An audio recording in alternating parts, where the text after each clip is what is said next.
पुनरुत्थानको शक्तिमा हामीलाई जिउन दिनुभएको छ।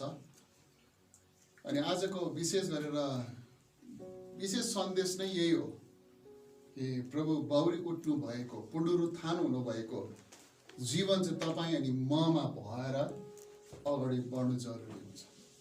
धेरैले चाहिँ इतिहास मात्र दोहोऱ्याउँछ, इतिहासलाई मात्रै सम्झना गर्छ।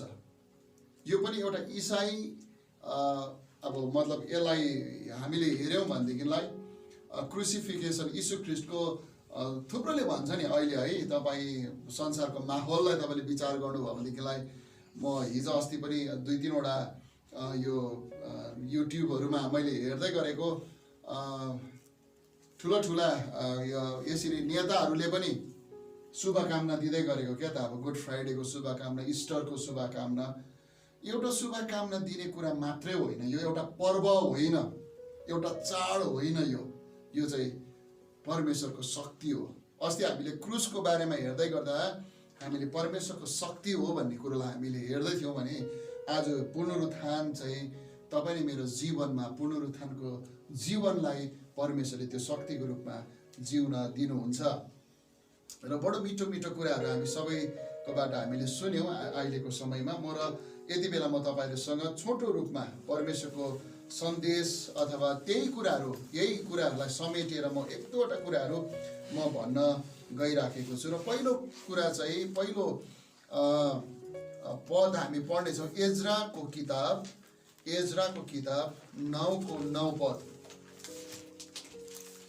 एज्राको किताब 9:9 पद। अनि यहाँ विशेष एउटा लाइनलाई मात्रै म यहाँबाट लिन गइराखेको छु। अनि के हो भनेदेखिलाई म एउटा यो संशोधित बाइबलबाट पढ्दैछु। किनभने हामी दासहरू थियौँ तैपनि हाम्रा परमेश्वरले हामीलाई हाम्रो बन्धनमा छोड्नु भएको छैन, तर हामीलाई विश्रान्ति दिनलाई, हाम्रा परमेश्वरको भवन खडा गर्नलाई र त्यसका उजाड ठाउँहरू मर्मत गर्नलाई, साथै यहुदा र यरुसलेममा हामीलाई एउटा पर्खाल दिनलाई फारसका राजाको दृष्टिमा हामीमाथि दया देखाउनु भएको छ। आमेन। परमेश्वरको जीवित वचन पढाइमा हामीलाई आशिष गरौँ। यहाँनिर के भन्दैछ भनेदेखिलाई चाहिँ परमेश्वरले हामीलाई दास हुन दिनु भएन। उहाँले हामीलाई दास हुन दिनु भएन। अहिले हामीले सुन्दै गर्दाखेरि हामीले के सुन्यौँ? सबै कुरा परमेश्वरले क्रुसमा के गर्नुभयो? सिध्याउनु भयो। यीशु ख्रिस्टको 7 बानी भनेर भनिन्छ। क्रुसमा बोलिएको 7 बानी मध्येमा अन्तिम बानी इट इज फिनिस्ड, अब सिधियो। अब के सिधियो भन्दै गर्दाखेरि चाहिँ के सिधिएछ भन्दाखेरि चाहिँ अब हामी केमा छैनौँ अरे? बन्धनमा छैनौँ। अब हामी बन्धनमा छैनौँ। जस्तो प्रकारले जब त्यो यो त अब खासमा इजरायलीहरूले यो एज्राले प्रार्थना गरेको कुरा हो। अनि यो एज्रा 9:9 लेखिएको कुरा चाहिँ यरुसलेमको पर्खालको पूर्ण निर्माण र यरुसलेमको मन्दिरको पूर्ण निर्माणको कुरा हो। तर यहाँनिर मैले आज पुनरुत्थानको कुरामा मैले किन यो कुरा भन्दैछु भनेदेखिलाई परमेश्वरले हामीलाई संसारको दासत्व अथवा बन्धनबाट परमेश्वरले हामीलाई अलग्गै पुनरुत्थानको शक्तिमा अब माथि राख्नु भएको छ। अनि प्रभुले यसरी पनि भन्नुभयो, म तिमीहरूलाई अब के भन्दिनँ? दास भन्दिनँ, अब म तिमीहरूलाई के भन्छु? मित्र भन्छु। आमेन। उहाँले हामीलाई के भन्नुभएको छ? मित्र भन्नुभएको छ। मित्र भनेको चाहिँ के हो? सँगसँगै हिँड्ने हो। दास र मालिकको चाहिँ के हुन्छ? डिस्टेन्स हुन्छ है। दास र मालिक, बोस भन्छ नि, बोस एकदमै अफिसमा पनि सबभन्दा ठुलो मान्छे बोस, अरू तल काम गर्ने डिस्टेन्स हुन्छ, झुक्नुपर्छ, नमस्ते गर्नुपर्छ, हामी एकदमै उनीहरूको अगाडि नम्र हुनुपर्छ। तर यहाँनिर परमेश्वरको वचनले हामीलाई के भन्छ भनेदेखिलाई अब म तिमीहरूलाई दास होइन, तिमीहरू झुक्न पर्दैनौ, तिमीहरू म सँगसँगै हिँड्न सक्छौ। अनि त्यो म सँगसँगै हिँड्न सक्छौ भनेको चाहिँ के हो भनेदेखिलाई नि त्यो चाहिँ बाहुरी उठाइको समानतामा तपाईँ नि म के गर्न सक्छौँ? हिँड्न सक्छौँ। आमेन। तपाईँ नि म अब म त यस्तो भएको, म उस्तो भएको, म बिमारी, म यो, म त्यो, म गरिब, म त गर्न नसक्ने, म त मेरोमा त केही आँटै छैन, म त कमजोर छु, धेरै मुखबाट हामी सुन्छौँ होइन। चर्च जाने मानिसहरूले पनि यो भनिराखेको हुन्छ, म त केही गर्नु सक्दिनँ, मलाई त आउँदैन हौ, मलाई त केही पनि आउँदैन भन्दै गरेको हुन्छ। तर प्रभुले हामीलाई आजको दिन चाहिँ के गर्नु भइराखेको छ, त्यो पुनरुत्थानको समानतामा, बौरी उठाइको समानतामा परमेश्वरले हामीलाई के गर्दै हुनुहुन्छ, जोड्दै हुनुहुन्छ। आमेन। उहाँले हामीलाई पुनरुत्थानको समानतामा जोड्नुहुन्छ। अब यहाँनिर हाम्रो बाइबलको खण्डमा हाम्रो रोमीको किताब म छोटो बोल्छु आज, एकदमै छोटो हामी, किनभने हामी सबैजनाले यो कुराहरूलाई हामीले मनन गरिसकेका छौँ र जस्ट यो आजको वचनद्वारा हामी एकले अर्कोलाई उत्साह दिनको लागि रोमी 6:5 देखि 14 पदसम्म पढ्यौँ भनेदेखिलाई यहाँनिर लामो खण्ड छ, मिठो कुरा लेखिएको छ। रोमी 6:5 देखि 17सम्म। किनकि यदि हामी उहाँको मृत्युको समानतामा एकैसाथ जोडिएका छौँ भने उहाँको बौरी उठाइको समानतामा पनि जोडिएका हुनेछौँ। पापको शरीर बेकममा होस् भनेर हाम्रो पुरानो मान्छे उहाँसँगै क्रुसमा टाँगियो भन्ने कुरा थाहा गर्दै अब उसो हामी पापको दास हुनु हुँदैन। किनकि जो मरेको छ त्यसले पापबाट छुटकारा पाएको छ। अब यदि हामी ख्रीष्टसँग मरेका छौँ भने उहाँसँगै हामी जिउने पनि छौँ भनी हामी विश्वास गर्दछौँ। हामी जान्दछौँ ख्रीष्ट मरेकाहरूबाट बौरिनु भएपछि फेरि कहिले मर्नुहुन्न। अब उसो उहाँमाथि मृत्युको कुनै अधिकार छैन। किनकि जुन मृत्यु उहाँ मर्नुभयो त्यसमा उहाँ पापको निम्ति एकैपल्टका लागि मर्नुभयो, तर जुन जीवन उहाँ जिउनुहुन्छ यसमा उहाँ परमेश्वरका निम्ति जिउनुहुन्छ। यही प्रकारले तिमीहरूले पनि आफूलाई पापको निम्ति साँच्चै मरेको र तर हाम्रा प्रभु यीशु ख्रीष्टद्वारा परमेश्वरको निम्ति जिउँदा भएको ठान। यसकारण पापलाई तिमीहरूको मर्ने शरीरमा राज्य गर्न नदेऊ, नत्र तिमीहरूले त्यसका कुकामनाहरूमा त्यसको आज्ञा पालन गर्नु पर्दछ।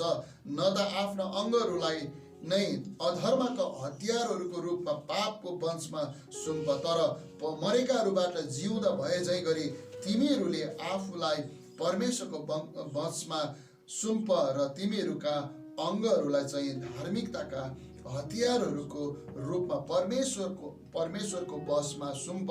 किनकि पापले तिमीहरूमाथि राज्य गर्ने छैन, किनभने तिमीहरू व्यवस्थाको अधीनमा छैनौ तर अनुग्रहको अधीनमा छौ। आमेन। यहाँनिर बौरी उठाइको समानतामा जोडिनु, बौरी उठाइको समानतामा जोडिनु। अस्तिको शुक्रबार मैले भन्दै थिएँ कि हामी ख्रीष्टसँग कहाँ टाँगिएका छौँ, क्रुसमा टाँगिएका छौँ। गलाती 2:20 पद हामीले अस्ति पढ्दै थियौँ। अनि त्यहाँनिर के भन्छ, ख्रीष्टसित क्रुसमा टाँगिएको तर म अब के गर्छु, जिउँछु। पावलले के भन्छ हामी त्यो पनि पढौँ न, गलाती 2:20 पनि पढौँ।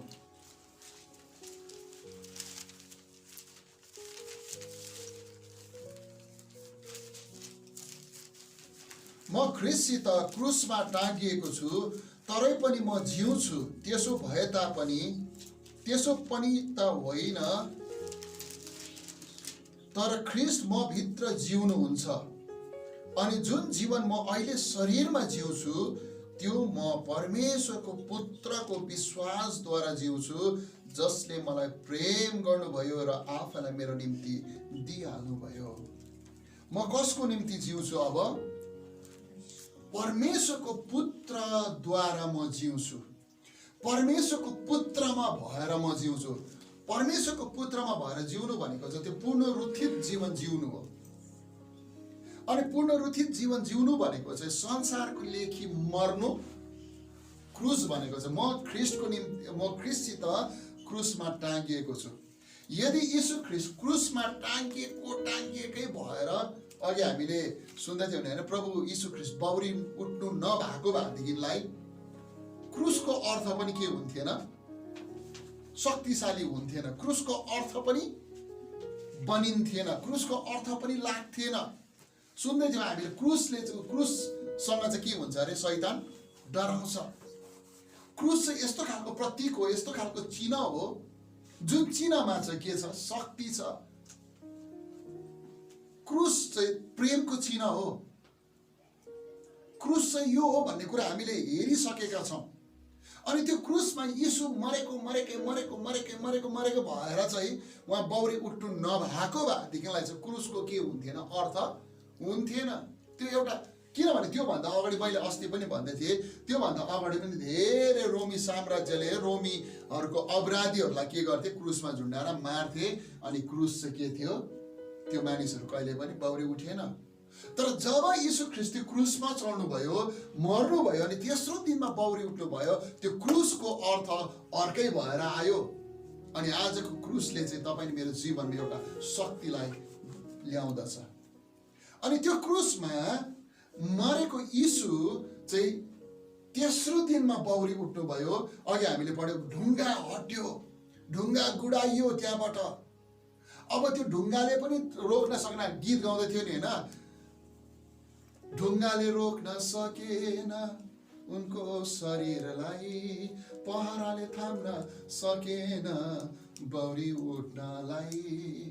रोमी साम्राज्यले के गरेको थियो, ढुङ्गामा त्यो चिहानको ढुङ्गामा के गरेको थियो, छाप लगाएको थियो, सिल गरेको भन्छ नि।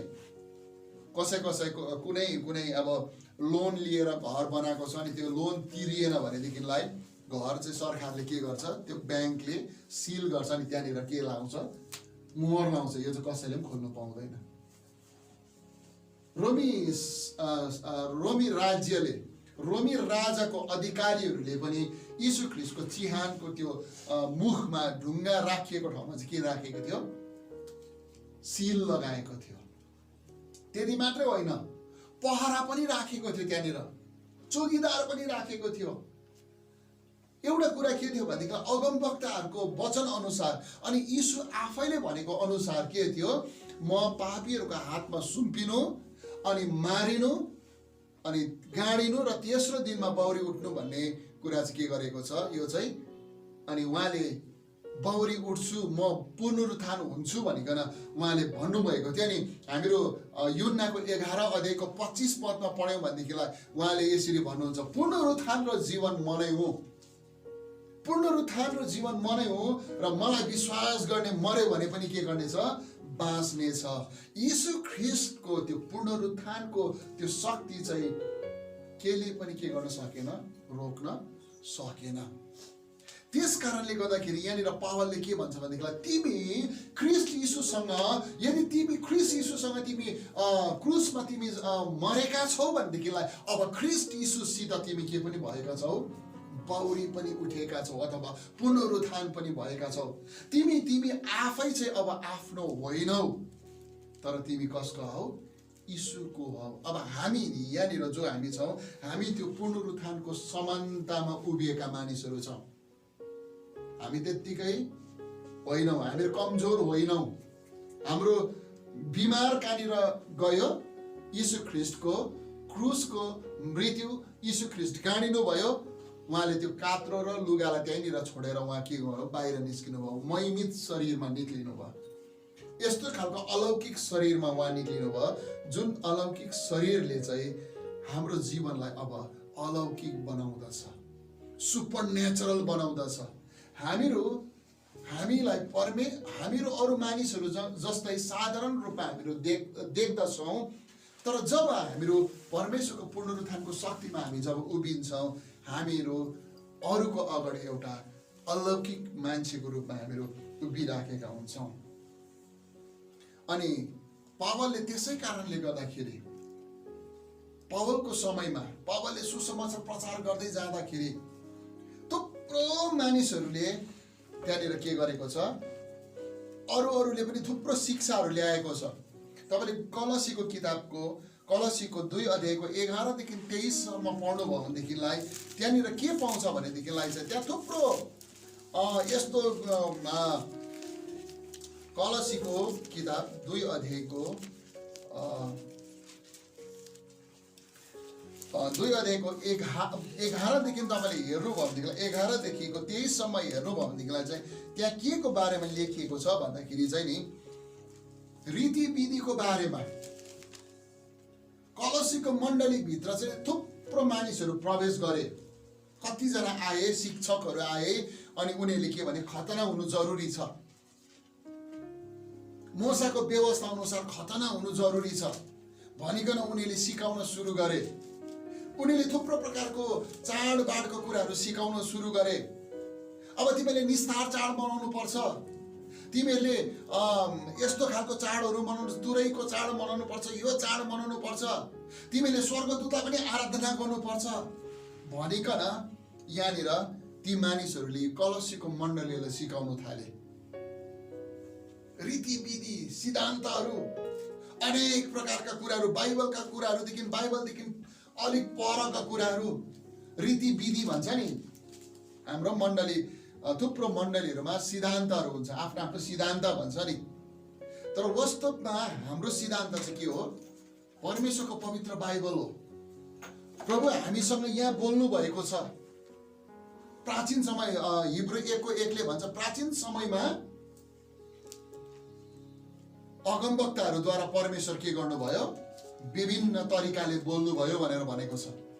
तर अहिलेको समयमा चाहिँ परमेश्वरको पुत्रद्वारा हामीसँग उहाँ बोल्नु भएको छ।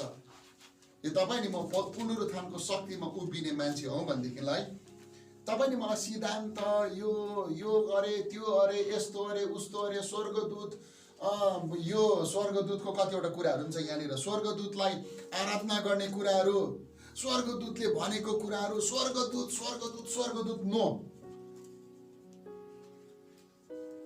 कलसीको मण्डलीमा पावलले के भन्दैछ भनेदेखिलाई यो रीतिविधिदेखि तिमीहरू के गर, त्यो सबै कुरो गर्नु पर्दैन। तिमीहरू यीशु ख्रीष्टको क्रुसलाई तिमीले विश्वास गरेका छौ, अनि यीशु ख्रीष्टद्वारा तिमीहरू के भएका छौ? मरेका छौ, अनि ख्रीष्टद्वारा तिमीहरू फेरि के गरेका छौ? बौरी उठेका छौ। सिद्धान्त चाहिँ यति नै हो बाइबलको सिद्धान्त चाहिँ। मान्छेले आफ्नो सिद्धान्त बनाउँछ, यो मण्डलीको यो सिद्धान्त, त्यो मण्डलीको त्यो सिद्धान्त, हाम्रो यो सिद्धान्त अनुसार हाम्रो यो अनुसार जिउनु पर्छ, यसो गरेर जिउनु पर्छ। तर बाइबलले भनेको सिद्धान्त, परमेश्वरको वचनले भनेको सिद्धान्त चाहिँ के हो भनेदेखिलाई यीशु ख्रीष्टको क्रुसलाई, यीशु ख्रीष्टको मृत्युलाई विश्वास गर्नु, अनि यीशु ख्रीष्टसितै आफू के गर्नु? पावलले भनेको छ म ख्रीष्टसित के गरेको छु? क्रुसमा टाँगिएको छु। त्यसको मतलब म मरे, त्यस पछाडि अब म फेरि के हुँदैछु? ख्रीष्टसित म के हुँदैछु? जीवित हुँदैछु, अथवा पुनरुत्थित जीवनलाई लिएर म जिउँदैछु। यो सिद्धान्तलाई लिएर जब तपाईँ नि म अगाडि बढ्छौँ नि, संसारको कुनै कुराले पनि हामीलाई विचलित बनाउँदैन। संसारको कुनै कुराले पनि हामीलाई के गर्दैन। त्यसै कारणले कलसी 3:1 र 2 पदले के भन्छ? यसरी भनेको छ, यसकारण यदि तिमीहरू ख्रीष्टसँग बिउतिएका छौ भने माथिका कुराहरू खोज, जहाँ ख्रीष्ट परमेश्वरको दाहिने हाततर्फ बसिरहनु भएको छ। माथिका कुराहरूमा मन लगाऊ, पृथ्वीमा भएका कुराहरूमा होइन। यसकारण के कारण भन्दाखेरि चाहिँ यो माथिको 11 देखि 23 मैले अघि भने नि, नपढी बसौँ, लामो खण्ड छ, तपाईँले घरमा पढ्न सक्नुहुन्छ। यो खण्डमा थुप्रो प्रकारका सिद्धान्त, यो मान्नुपर्छ, त्यो मान्नुपर्छ, यसो गर्नुपर्छ होइन। यदि तिमी ख्रीष्टसित तिमी बिउतिएका छौ भनेदेखि अब कहाँको कुरा खोज? माथिको कुरा खोज, जहाँ चाहिँ ख्रीष्ट परमेश्वरको दाहिने हातपट्टि पुनरुत्थान हुनुभएको येशू परमेश्वर पिताको दाहिने हातपट्टि के गर्नुभएको छ? बस्नु भएको छ। उहाँ बस्नु भएको चाहिँ नि थकै मार्नु भएको होइन। सकिन संसारको मान्छेको पाप बोकेर आएको कि अब चाहिँ कस्तो भए अब चाहिँ म बिसाउँछु है एकछिन यो दुःख नदेऊ मैले के गरेँ पृथ्वीमा म हुँदाखेरि 3.5 वर्षको सेवाकाईमा म थाकेको छु अब चाहिँ म पिताको दाहिने हातपट्टि ढुक्कसँगले बस्छु है भनेर प्रभु बिसाउनु भएको होइन उहाँ बिसाउनु भएको होइन उहाँले त्यहाँनिर के गर्नु भएको भन्दै गर्दाखेरि चाहिँ उहाँ त्यहाँनिर बसिराख्नु भएको छ अनि मण्डलीलाई उहाँले त्यो पुनरुत्थानको शक्तिमा तल पृथ्वीमा काम गरेको देख्न चाहनुहुन्छ तपाईँ नि मलाई त्यो पुनरुत्थानको शक्तिमा हिँडेको देख्न चाहनुहुन्छ माथिको कुरामा मन लगाऊ भनेको चाहिँ के हो भनेदेखिलाई नि पृथ्वीको कुरामा मन लगायो भने के हुन्छ पृथ्वीको कुरामा अहिले यता गयो भने कोरोना भाइरस होइन अहिले अब फेरि सेकेन्ड थर्ड फेज भयो भनेर अब तहल्का भइराखेको छ महाराष्ट्रमा यति धेरै बढिराखेको छ गाह्रो अब यता हेर्यो समस्या यता हेर्यो अर्कै बिमार फल्ना बिमार भयो रे यता हेर्यो गरिबी यता हेर्यो संसारलाई हेर्दाखेरि तल पृथ्वीको कुरा गर्दाखेरि हामीलाई धेरैचोटि संसारको कुराले हामीलाई चाहिँ के गर्दै गरेको हुन्छ निसासिएर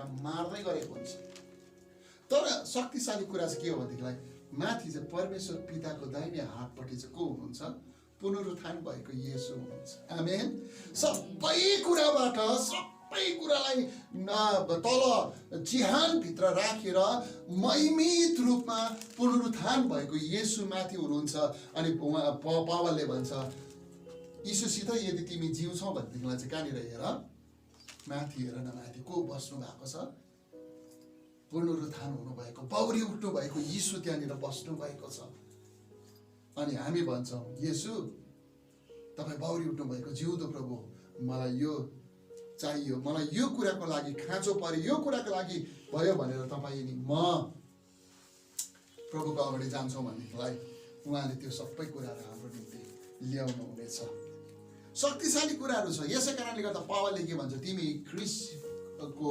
पुनरुत्थानमा तिमी यदि ख्रीष्टसित मरेको हौ भनेदेखिलाई तिमी ख्रीष्टको पुनरुत्थानमा पनि के भएका हौ सम्मिलित भएका हौ अथवा सम्भागी भएका हौ अथवा ख्रीष्टको पुनरुत्थानसँग तिमी पनि पुनरुत्थान भएका हौ हामी पुनरुत्थित जीवन जिउने व्यक्तिहरू हौ आमेन हामीहरू पुनरुत्थित जीवन पुनरुत्थानको शक्तिमा जीवन जिउने व्यक्तिहरू हामी हौ यीशुका 12 जना चेलाहरू थिए अनि 12 जना चेलाहरूलाई यीशुले के भन्नुभयो म पापीहरूको हातमा मारिनु गाडिनु र तेस्रो दिनमा पौडी उठ्नु के छ जरुरी छ साँच्चै नै प्रभु यीशु ख्रीष्ट तेस्रो दिनमा के हुनुभयो पौडी उठ्नुभयो यो दन्त्य कथा होइन यो कसैले बनाएको घटना यो कथा होइन यो सत्य कुरा हो यो सत्यता हो अनि यो कुरामा जब चाहिँ चेलाहरू डरले के भए कोठाभित्र पसेला हाम्रो गुरुलाई त के गरे मारे हाम्रो गुरुलाई यति साह्रो अब हाम्रो प्रभुले त यसो गर्नुभएको थियो हाम्रो गुरुले यसो गर्नुभएको थियो तर आज होइन यो त तेस्रो दिन भयो 2 जनाहरू त कहाँ जाँदो रहेछ इमोसतर्फ जाँदो रहेछ अहिले अब सबैको मुखमा हामी यहाँदेखि बाहिर गयौँ भने सबैको मुखमा चर्चा छ के को भन्नुहोस् त अहिले चर्चा चल्छ एउटा चर्चा चलिराखेको छ सबैको मुखमा छ भोटको चर्चा छ नि अहिले होइन इलेक्सनको चर्चा अहिले त यहाँनिर गएर तपाईँ आफू नबोल्नुहोस् उभिएर अर्कोको कुरा सुन्नुहोस् त यो पालिको इलेक्सनमा चाहिँ नि फल्नाले जित्छ अर्को ठाउँ एकछिन उभिनुहोस् त्यो अर्कै हुन्छ त्यहाँनिर क्या त फेसबुक हेर्नुहोस् मोबाइल हेर्नुहोस् तपाईँको चर्चा के को आउँछ भोटको आउँछ इलेक्सन किनभने यो पालिको बङ्गालको इलेक्सन चाहिँ यति साह्रो काटेको टक्कर भनेर भन्छ नि यति साह्रो त्यो लेभलमा पुगेको छ त्यति बेलाको समयमा यीशु ख्रीष्ट क्रुसमा मर्नु भएको समय चाहिँ निस्तार चाडको समय थियो अनि निस्तार चाड मनाउनका लागि चाहिँ यरुशलेममा धेरै मानिसहरू भेला भएका थिए विभिन्न ठाउँबाट भेला हुन्थे है त थुप्रो जग्गाहरूबाट भेला हुन्थे अब यो निस्तार चाडको भोलिपल्ट र भोलिपल्टदेखि विश्राम दिन हुन्थ्यो र पर्सिपल्टदेखि चाहिँ नयाँ उयसको नयाँ फ्रुटको नयाँ फलको पहिलौटे फलको चाड सुरु हुन्थ्यो। अनि त्यो समयमा पनि ती मानिसहरू कहाँनिर नै छन्, यरुसलेममा नै छ। अनि यरुसलेममा बसेका मानिसहरू एकको अर्काको त्यति बेलाको मुख्य चर्चाको विषय चाहिँ के थियो भने यीशु ख्रीष्ट क्रुसमा टाँगिनु भएको, यीशु ख्रीष्ट क्रुसमा टाँगिनु भएको कुरा। अनि त्यो कुराहरू हुँदै गर्दा इमाउसको बाटोमा दुईजना जाँदै गर्दाखेरि उनीहरू पनि कुरा त त्यही छ है, हामीले त आशा गरेका थियौँ नि इजरायलको राज्य चाहिँ के गर्नु हुने रहेछ, फिर्ता गरिदिनु हुने रहेछ। तर मान्छेले सोचेन, यो लिडर त ठिक थियो नि, तर यो लिडरलाई के गरेन, मान्छेले सहेन, खेदी पठायो, मारी पठायो भनिकन उनीहरू बातचित गर्दै जाँदाखेरि एउटा मान्छे उनीहरूसँग के हुन्छ, जोडिन्छ। लुका 24 अध्यायमा पढ्नुभयो भनेदेखिलाई यो घटना हामी पाउँछौँ। त्यो एउटा मान्छे जोडिन्छ। अरे तिमीहरू के को कुरा गर्दैछौ भनेर उनीहरूलाई सोध्छ त्यो अन्जान मान्छेले है। अन्जान मान्छेले सोध्दै गर्दाखेरि उनीहरूले भन्छ, अरे तपाईँ यरुसलेममा नयाँ हुनुहुन्छ, परदेशी हुनुहुन्छ, हिजो अस्तिको घटना हो त, हिजोको मात्रै घटना हो। नासरतको यीशु भन्नेलाई यसरी उनीहरूले क्रुसमा टाँगे, मारे। हामीले त आशा गरेका थियौँ त्यो यीशु त के हो, हाम्रो लिडर हुन्छ, हामीलाई इजरायल फिर्ता गरिदिन्छ। किनभने त्यति बेला कसको दासत्वमा कब्जामा थियो, रोमीहरूको कब्जामा थियो त्यति बेला। अनि हामीलाई त इजरायल फिर्ता गरिदिन्छ होला, हाम्रो राज्य फिर्ता हुन्छ होला भनेर हामीले ठुलो आशा राखेका थियौँ। तर ती सबै कुराहरू भएन र यो सबै कुरा बितेको आज 3 दिन भइसक्यो, तपाईँलाई थाहा छैन भनेर उनीहरू त्यो अन्जान मान्छेसँग त्यसरी बात मार्दै इमाउसको बाटोमा उनीहरू जान्छ। अनि उनीहरू जाँदै गर्दाखेरि त्यहाँ पर निकै अब बेलुका भइसक्यो, बास बस्ने ठाउँ पुगेपछि त्यहाँनिर यीशु ख्रीष्ट तिनीहरूसँग बोल्नुहुन्छ अनि भन्नुहुन्छ 25 पदमा, तब उहाँले तिनीहरूलाई भन्नुभयो, ए निर्बुद्धिहरू हो र भविष्यवक्ताहरूले भनेका सबै कुराहरूलाई विश्वास गर्नमा सुस्त हृदय भएकाहरू हो। उनीहरूले भविष्यवक्ताको अगमबानीका कुराहरू, परमेश्वरको पुत्र यीशु ख्रीष्टको बारेमा भनिएका कुराहरू, सबै कुराहरू उनीहरूले के गरिसकेको छ, त्यति बेला बिर्सिसकेको छ। अनि उनीहरूको आँखाको अगाडि त्यो एउटा घटना मात्रै दोहोरिराखेको छ।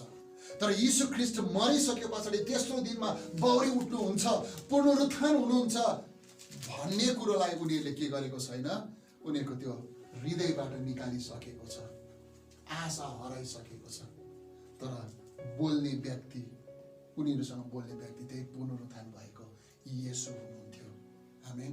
आज तपाईँ नि मसँग धेरैचोटि हामी संसारको कुरा, त्यसै कारण त पावलले भन्छ संसारको कुराहरूलाई नहेर है, तलको कुरा हेर्दा यता मृत्यु देख्छौ, उता लडाइँ देख्छौ, यता झैँ झगडा देख्छौ, यता बिमार देख्छौ, अनिकाल देख्छौ, विभिन्न प्रकारका कुराहरू देख्छौ। तर माथि हेर न, संसारमा हेऱ्यो भनेदेखिलाई तिमीहरूको हृदय चाहिँ के हुँदै जान्छ, सुस्त हुँदै जान्छ। तर माथि हेर त पुनरुत्थान भएको येशू पिताको दाहिने हातपट्टि हुनुहुन्छ, जहाँबाट चाहिँ तपाईँले मलाई हरेक कुराहरूको, हरेक जीवनको हरेक कुराहरूलाई पुरा गर्नको लागि उहाँ चाहिँ जीवित हुनुहुन्छ। हामीले अघि गीत गाउँदै थियौँ नि, यीशु जीवित हुनुभएको कारण भोलिको डर हटी गयो, कारण भविष्य उनले सम्हाल्दछ हैन, र मेरो जीवनलाई के गर्छ, सार्थक बनाउँदछ। यीशु जीवित भएको कारण भोलिको डर हटी गयो, कारण भविष्य उनले सम्हाल्दछन् र मेरो जीवनलाई सार्थक बनाउँदछ। कति शक्तिशाली कुरा। भोलिको लागि हाम्रो कुनै के छैन, डर छैन। भविष्य कसले सम्हालिदिनु भएको छ, मेरो पुनरुत्थान भएको यीशुले मेरो भविष्यलाई सम्हाल्नु भएको छ। मेरो जीवनलाई, मेरो पुनरुत्थान भएको येशूले मेरो जीवनलाई सार्थक बनाउनु भएको छ। सफल बनाउनु भएको छ। यस कारणले गर्दाखेरि हामी उहाँको बाउरी उठाइमा सम्मिलित हुन, उहाँको बाउरी उठाइको समानतामा तपाईँ म जोडिनु जरुरी छ। त्यही बाउरी उठाइको शक्तिमा जिउनु जरुरी छ। यस कारणले गर्दाखेरि हामी संसारका कुरालाई होइन तर पुनरुत्थान भएको येशूलाई हेरौँ, जहाँबाट चाहिँ हामीले के पाउँछ? शक्ति पाउँदछ, जहाँबाट चाहिँ तपाईँ मेरो जीवनमा आशिषलाई हामी लिँदछौँ, जहाँबाट चाहिँ तपाईँ मेरो जीवनमा उन्नतिलाई हामी लिँदछौँ। हो, संसारमा कष्ट छ। प्रभुले भन्नुभयो तिमीलाई संसारमा 10 दिन कष्ट हुन्छ, तर ढाडस गर, मैले संसारलाई जितेको छु। येशूले संसारलाई जितिसक्नु भएको छ। क्षणिक कष्ट, क्षणिक दुःख हाम्रो लागि अवश्य छ, तर त्यो क्षणिक दुःख चाहिँ हाम्रो भविष्यसम्मको लागि होइन, त्यो चाहिँ एकछिनको लागि मात्रै हो, एकछिनको लागि मात्रै हो। यस कारणले म तपाईँलाई उत्साह दिन चाहन्छु। आजको दिन प्रभु बाउरी उठ्नु भएको दिनमा म तपाईँलाई उत्साह दिन चाहन्छु कि तपाईँ मेरो प्रभु बाउरी उठ्नु भएको प्रभु हुनुहुन्छ अनि उहाँ चाहिँ पिताको दाहिने हातपट्टि शक्तिशाली रूपमा बस्नु भएको छ। यस कारणले गर्दाखेरि उहाँको पुनरुत्थानको शक्तिमा, उहाँको पुनरुत्थानसँग हामी पनि जोडिएर सम्मिलित भएर अगाडि बढाउँ, ताकि पुनरुत्थानको शक्तिमा जसरी यीशु अगाडि बढ्नुभयो त्यसरी तपाईँ मलाई पनि येशूले अगाडि बढाउनु हुनेछ। आमेन। परमेश्वरले यस वचन पढाइ सुनाइमा हामीलाई आशिष गरून्।